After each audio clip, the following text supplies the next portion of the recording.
పాపాన్ని తీసివేసి మనల్ని మంచి మార్గంలో నడిపిస్తాడు. యవ్వన కాలంలో ఉన్నవారు మాత్రమే కాదు, కానీ ఈ లోకంలో ఉన్నవారందరూ తెలుసుకోవాల్సిన విషయం ఏంటంటే దేవుడు ఒక్కడే, ఆయనే ప్రభువైన యేసుక్రీస్తు వారు. ఆయన తెలుసుకుంటే మనకి ఒక మార్గాన్ని చూపిస్తారు. ఆయనే అన్నాడు ఒక మాట, నేనే మార్గము, సత్యము, జీవము అని. మనం ఈ లోకంలో నడుచుకుంటూ ఉన్నప్పుడు, మన మార్గంలో నడుచుకుంటూ ఉన్నప్పుడు మనకి సత్యము అసత్యము తెలియదు కదా. అయితే ఆయన అన్నాడు, నేను సత్యమును అని.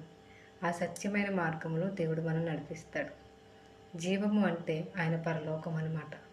మనము చనిపోయిన తర్వాత మన ఆత్మ ఆయన పరలోకం చేరాలంటే మనము నడిచి ఈ లోకంలో సత్యమైన మార్గంలో నడిచినప్పుడే నిత్య జీవాన్ని పొందుకుంటాం.